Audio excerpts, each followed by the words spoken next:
Hello दोस्तों, नमस्कार। स्वागत है आपका मेरी एक और नई वीडियो में। गांव में पंचायत लगी थी। सभी को पंचायत के फैसले का इंतजार था। पंचायत प्रमुख विष्णु पावनी के मुंह से सुनना चाहते थे कि उसके साथ क्या हुआ है और किसने किया है, लेकिन पावनी नीचे सिर झुकाए रो रही थी। उसकी आंखों का झरना रुकने का नाम नहीं ले रहा था। उसके साथ साथ उसका पूरा परिवार बस न्याय की आस में खड़ा था। माँ तुलसी तो जैसे जड़बत हो अपनी लाड़ों की तरफ देख मुरझा ही गई थी। पावनी का बापू बिरजू पेड़ से सटा बैठा बस सुनने में ताक रहा था। पावनी की भाभी रेखा और भाई आकाश पावनी को थामे हुए थे। आखिर क्या कसूर था 14 वर्ष की मासूम पावनी का। वो तो सिर्फ तितली बन अपने अरमानों को जी रही थी कि नन्हे पंखों से इस रंग बिरंगी दुनिया में उड़ना चाहती थी, उसके रंग को जीना चाहती थी। पर इस बेरहम दुनिया ने उसके वो पंख ही नोच डाले। अभी पिछले हफ्ते की तो बात है जब पावनी की भाभी के भाई की शादी थी। पावनी भी शादी में जाना चाहती थी, पर उसकी माँ हमेशा कुछ न कुछ बहाना बनाकर उसे मना कर देती है। तुलसी अपनी बेटी पावनी को अपनी आंखों से कुछ पल के लिए भी ओझल नहीं होने देना चाहती थी। ये एक माँ की फिक्र थी या एक औरत का दर्द जो खुद समझती थी। पावनी ने बहुत जिद की तो तुलसी ने कहा, नहीं रे पगली, बाद में हम दोनों चलेंगे तो नई दुल्हन का मुंह दिखाई करने। अलाड़ो अभी भाभी को जाने दे, मैं और तू बाद में चलेंगे नई दुल्हन से मिलने, उसकी मुंह दिखाई करने। इस पर पावनी नाराज हो गई और कहने लगी, बाद में क्या शादी वाली मौज मस्ती मिलेगी। माँ तुम भी न समझो, कहीं जाने नहीं देती मुझे।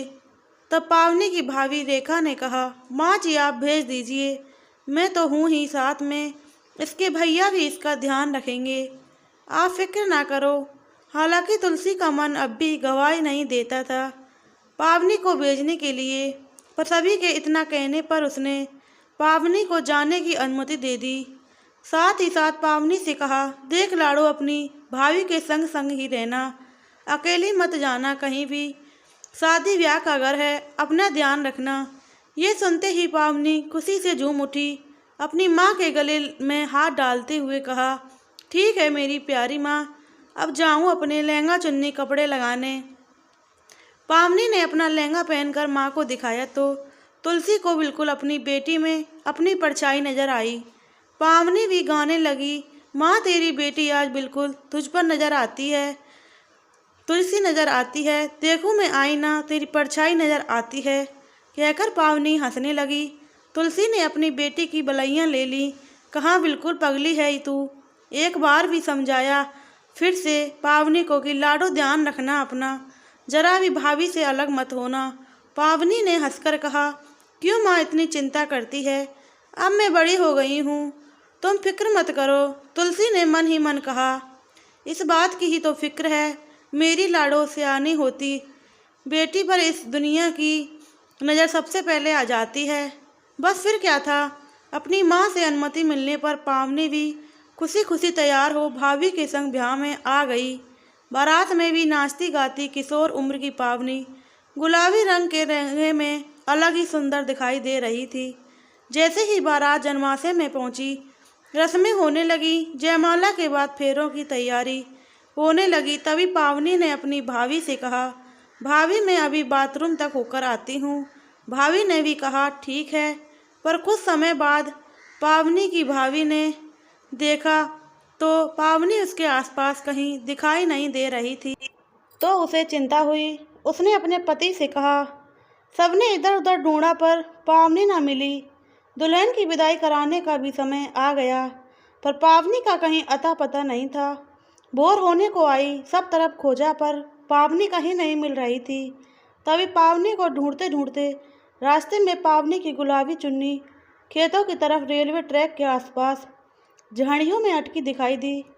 चुन्नी बुरी तरह फट चुकी थी। किसी अनहोनी की आशंका से सभी तरफ उस तरफ दौड़े। अनहोनी हो चुकी थी। पावनी रेलवे ट्रैक के पास छत बिछत अवस्था में पड़ी थी। उसके शरीर के पर बेल्ट से पीटने के चोटों के निशान थे। उसके शरीर से खून रिस रहा था जिसे चूहे खा रहे थे। सभी पर जैसे वज्रपात सा हुआ। कुछ समय बाद पावनी के शरीर की चोटों का इलाज तो हो चुका था, लेकिन उसके मासूम दिल पर तो जो चोट लगी थी उसका इलाज कहीं नहीं था। हर दम चहकने वाली पावनी चहकना भूल चुकी थी। वो एकदम शांत हो चुकी थी। पावनी की माँ उसे देखती तो लगता जैसे उसकी परछाई आज मर चुकी है, जैसे जिस्म के साथ साथ आत्मा तक तार तार हो चुकी है। उसकी हंसती मुस्कुराती बेटी की आत्मा भीतर तक छलनी हो चुकी थी। उसमें ना वो जीने की उमंग है, ना कोई उत्साह, बस हर समय शून्य से देखती रहती है। एक दिन माँ ने पूछा, पावनी क्या तू उसे पहचानती है? तब पावनी ने खामोशी से उसका जवाब हाँ में दिया। तब माँ ने पूछा, लाडो क्या तू उसे सजा दिलाना चाहती है?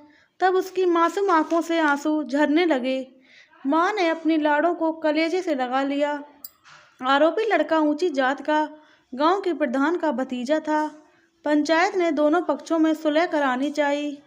कहा, प्रधान जी 2 लाख रुपए देने को तैयार हैं इस मामले को निपटाने के लिए। बता पावनी बेटा क्या कहती है? जैसा कहेगी वैसा ही होगा। ये सुनकर पावनी पर बिजली सी टूट पड़ी। जो पावनी अभी तक शांत बैठी थी वो अब दुर्गा बन चुकी थी। उसने गरजते हुए कहा, मुझे न्याय चाहिए, बस न्याय। जिस तरह इस राक्षस ने मेरा भक्षण किया है, जो दर्द मैंने सहा है उसे भी वो दर्द मिले, बस इतना ही चाहती हूँ। सारा गांव पावनी को की ओर देख रहा था। पावनी ने आकर कहा, इसे ऐसी सजा मिले जिससे यह तो क्या कोई और भी इसके जैसा करने से पहले 100 बार सोचे। पावनी ने कहा, इसे नंगा करके सारे गांव के सामने बेल्ट से तब तक पीटा जाए तब तक कि ये अधमरा ना हो जाए।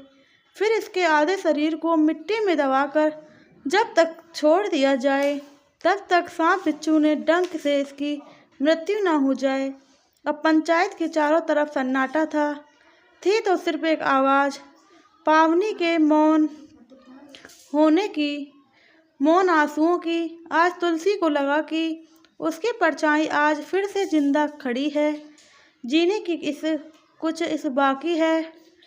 वो अपनी लाडली को अपने कलेजे से लगा लेती है और उसे प्यार करती है। दोनों माँ बेटी रोने लगती हैं। प्लीज़ दोस्तों वीडियो अच्छी लगी चैनल सब्सक्राइब करो, वीडियो को लाइक करो, कमेंट करो।